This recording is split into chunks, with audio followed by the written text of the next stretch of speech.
Hello and welcome to Chapter 9. In this podcast, I'll be discussing and giving you an overview of the referral evaluation process for the state of Ohio. I'll also be talking briefly about the activities for the chapter, including the script activity and the quiz. In the state of Ohio, and as the book tells us, the request for an evaluation can be made by a parent, a separate public agency, or the LEA. So if this were to happen at the LEA, the referral would take place, and assuming that there is RTI in place at the school, the child would receive research-based interventions at the Tier 1, Tier 2 level. So the child, let's say a child has a little bit of difficulty picking up on sounds, for example, a little bit behind in reading. The child might be referred to the RTI team, and the child's teacher would work with the child on using research-based interventions deemed appropriate. The RTI team would meet about the child, share and discuss findings, and there would be some sort of progress monitoring put into place. If the child is not making sufficient progress, which may lead us to believe that they would have something that needs to be labeled, some sort of disability, this is the natural flow progression that would happen.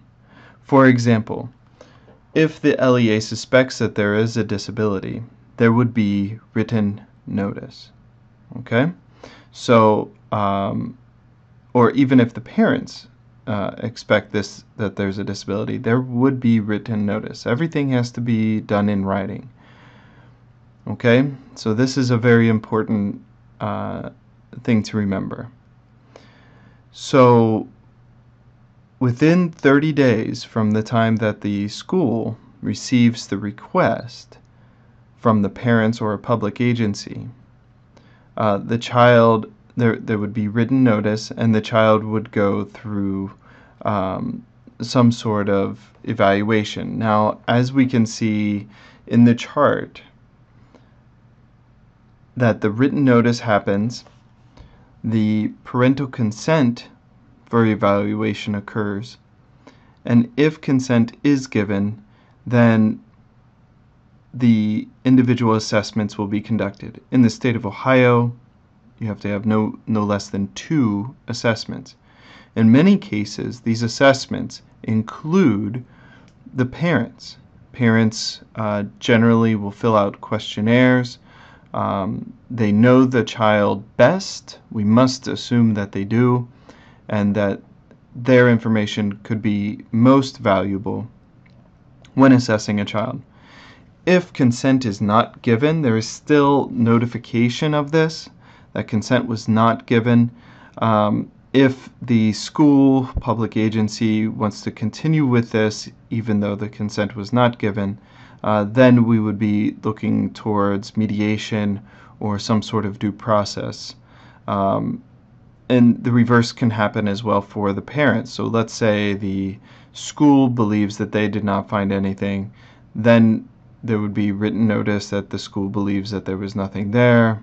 If the parent would like to get an outside evaluation or follow up with this, they have every right to do so, and they can do this through mediation or, again, due process. If we follow the chart down just a little bit further, so if, assuming the parents consent and we have conducted the individual assessments, we complete a team evaluation report. This evaluation report typically includes where the child is and where the child needs to go, what type of goals we might have for the child as well.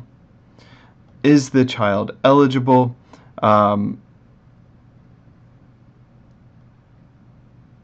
Let me back up. The evaluation team report is not an IEP, so that comes a little bit later. But the evaluation does tell us the specific areas that the child would be deficient in, and also would be perhaps as well their strengths.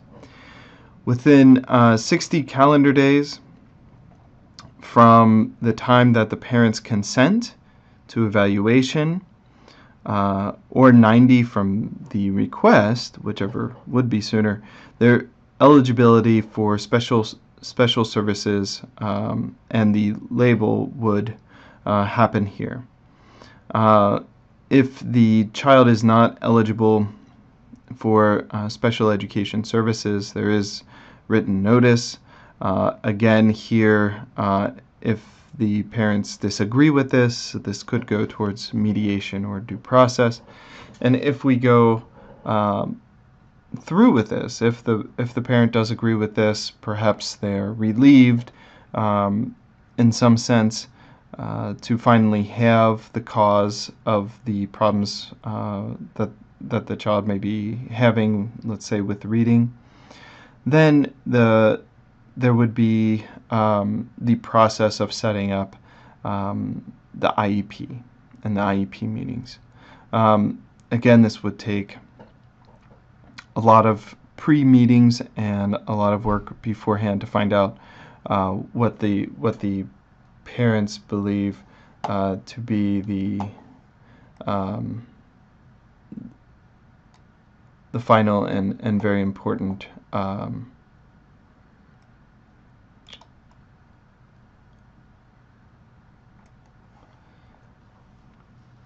outcomes for the child.